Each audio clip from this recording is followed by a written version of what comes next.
All right, peace. I just want to get into a little lesson real quick. I'm going to start here in a minute. Regardless if anybody's here, I just want to get some of these thoughts out.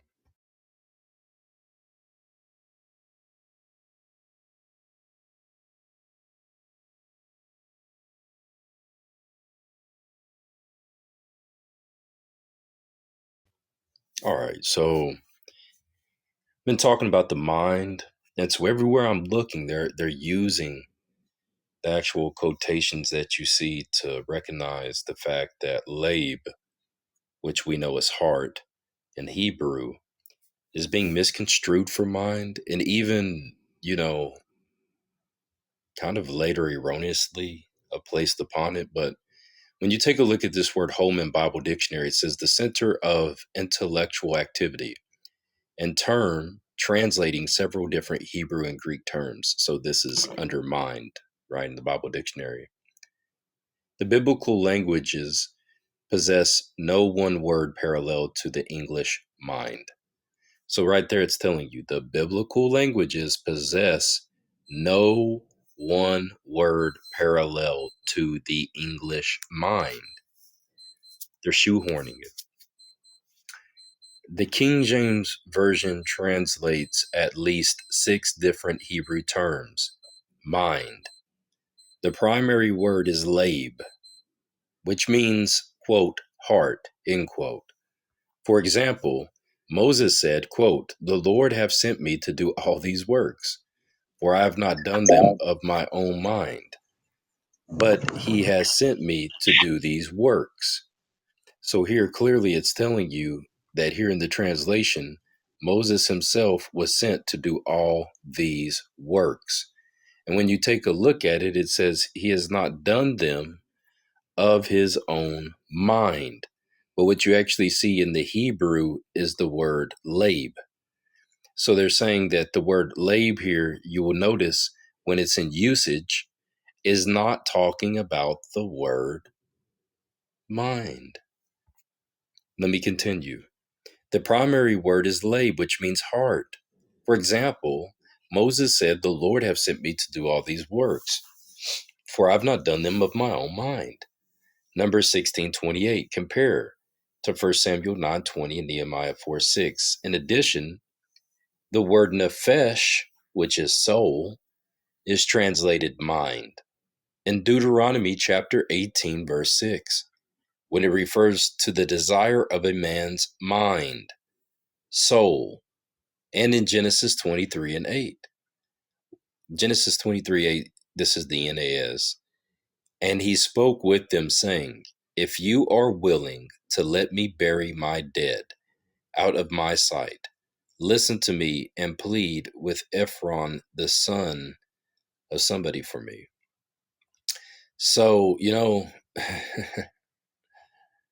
is this, they don't even bring this word over accurately. It says where it refers to mind in the sense of the decision or judgment, the word ruach or spirit is rendered mind. See, so when they find a place, this is almost like they're unspoken rules, right? It says in Genesis 23:8, where it refers to mind in the sense of a decision or judgment, the word ruach or spirit is rendered mind in Genesis 26:35. It speaks of the gift of mind, or grief of mind, rather, spirit, which Isaac and Rebekah experienced because Esau married heathen wives. Also used are the words lab, heart, in Ezekiel 38:10, yetzer, imagination, in Isaiah 26:3, and pei, mouth or speech, in Leviticus 24 and verse 12. So mind is a circumlocution at this point, a substitute that is used in place of numerous Hebrew words, one being mouth, one being, which is pei, one being imagination, which is yetzer, one being heart, which is lab. and one being spirit, which is ruach.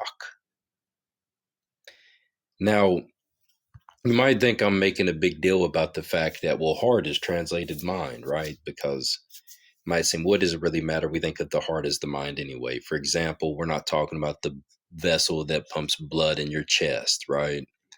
So we know we're talking about at least something that goes beyond the physical, in the sense of in the realm of your thinking or your feelings or your intentions or your purposes or all of them.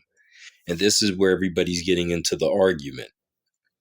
When you actually take a look, the problem is bigger than that. And that's why my attention has been brought to it. And maybe people don't get it yet, but I see it.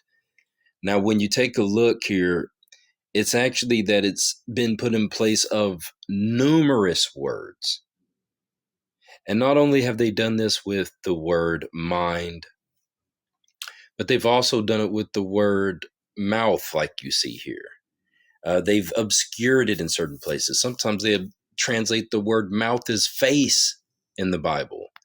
Sometimes they translate the word mouth in the scripture in different ways.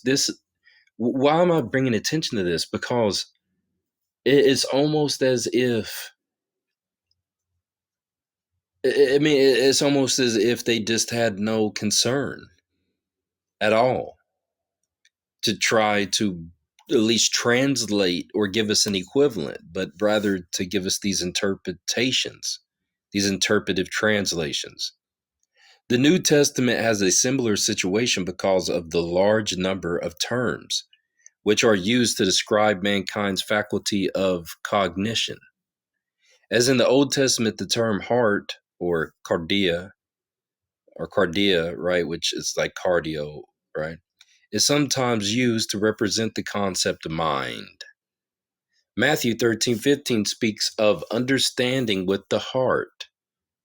Other words include anoia, which means mind, in the sense of intent. Arm yourselves likewise with the same mind. You see that? So they're translating that word mind, but it's intent. So why would they translate it mind? Why wouldn't they say arm yourselves likewise with the same intentions? Why wouldn't they say that? Dude, that's different. And it's clearly a different Greek word. And look, the fact that they're pointing all this out shows you that they're yoking on them. And this is what I've been finding in every Bible dictionary. And why are the Bible dictionaries openly and purposely telling you all these things have been purposely mistranslated? They've been all interpretively translated and not given equivalents because they're clearly showing people here with eyes to see that they've obscured purposely the true meanings of the words. What else could they be showing you? Yeah, I'm on this.